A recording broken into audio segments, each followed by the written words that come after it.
नमस्ते विद्यार्थी मित्रांनो. आजच्या व्हिडिओमध्ये आपण बघणार आहे की MSBTचा एक्झाम फॉर्म कसा भरायचा. आता नवीन पोर्टल अपडेट झालेला आहे. त्याच्यावरतीची जी प्रोसिजर आहे हे मी तुम्हाला आजच्या व्हिडिओमध्ये सांगतो. सगळ्यात अगोदर डिस्क्रिप्शन बॉक्समध्ये जी लिंक दिलेली आहे त्या लिंकवरती जाऊन तुम्ही क्लिक करायचं आहे. त्या लिंकवरती क्लिक केल्यानंतर डायरेक्टली तुम्हाला इथे अशा प्रकारचा इंटरफेस ओपन होईल. इथे तुम्हाला कॅन्डिडेट लॉग इनमध्ये जायचं आहे. या लॉग इनवरती क्लिक केल्यानंतर तुमच्यासमोर इथे तुम्हाला युजर नेम आणि पासवर्ड असे टॅब दिसेल. या ठिकाणी काय करायचं आहे तुम्हाला, तर युजर नेमच्या ठिकाणी तुमचा एनरोलमेंट नंबर टाकायचा आहे. ओके. आणि पासवर्डच्या ठिकाणी जे तुमच्या कॉलेजमधून पासवर्ड मिळालेला आहे तो पासवर्ड तुम्हाला या ठिकाणी टाकायचा. नंतर इथे कॅप्चा टाकायचा आणि साइन इनवरती क्लिक करायचं. ठीक आहे. तर याचा जो पासवर्ड आहे तुमच्याकडे नसेल तर तुम्ही फर्स्ट टाइम भरत असाल तर तुमच्या कॉलेजमध्ये तुमच्या HOD सरांकडनं किंवा तुमच्या क्लास टीचरकडनं तुम्हाला पासवर्ड जो आहे तो कलेक्ट करायचा आहे.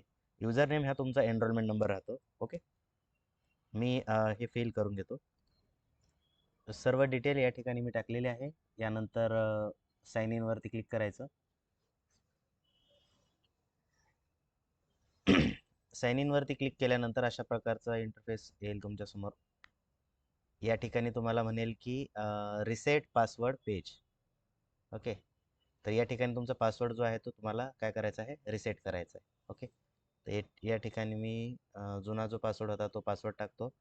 आता न्यू पासवर्ड तुम्हाला सिलेक्ट करायचा आहे. याच्यामध्ये तुम्हाला काय पाहिजे तर 8 ते 15 डिजिट पाहिजे टोटल. याच्यामध्ये एक न्यूमरिकल व्हॅल्यू म्हणजे 0 ते 9च्या मधला एखादा अंक पाहिजे.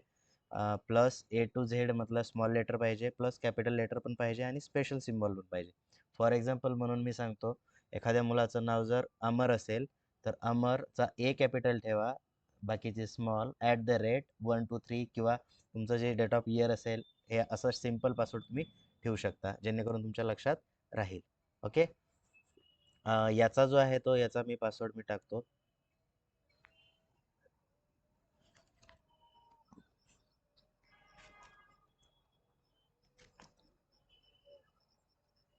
सेम पासवर्ड इथे खाली टाकायचा आहे आणि चेंज पासवर्ड यावरती क्लिक करायचं.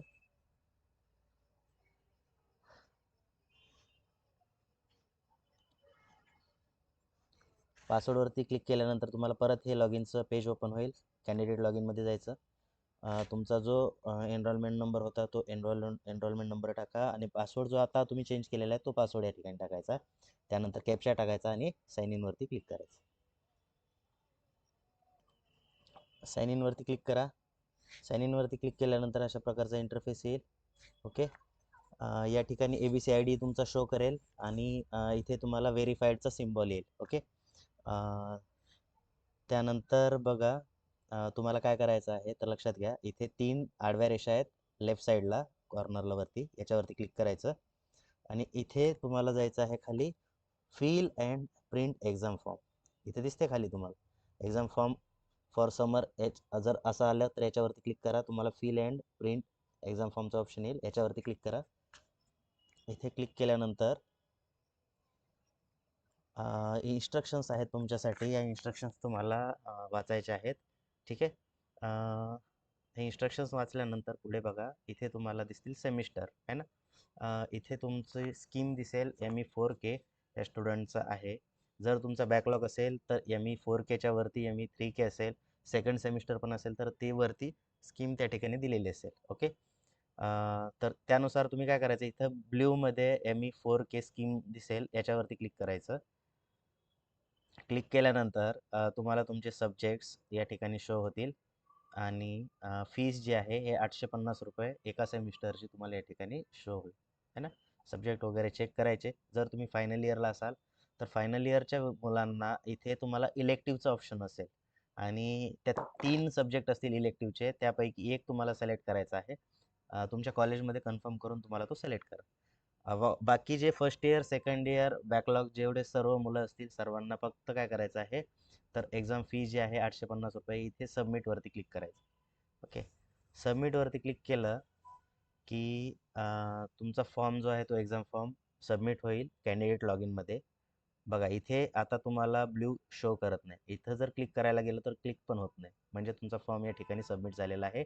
आणि इथे ही जी याला जर स्क्रोल केलं आपण तर इथे बघा दिसतं तुम्हाला की लास्ट सीट नंबर म्हणजे बॅकलॉगचा जर असेल तर इथे शो करतो तुम्हाला.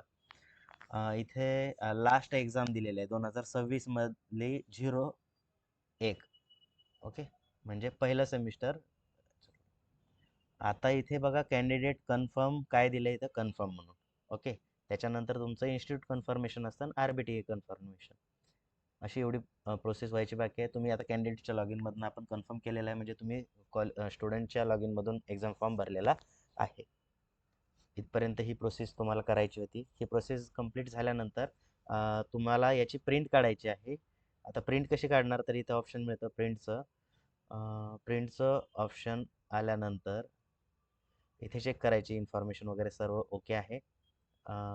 त्यानंतर तुम्हाला प्रिंटचं ऑप्शन मिळेल तर प्रिंटवरती क्लिक करा. बाहेरून काढत असेल तर डायरेक्टली प्रिंट काढा, अदरवाईज तुम्ही PDF मध्ये सेव्ह करू शकता. इथे सेव्हचं ऑप्शन येईल.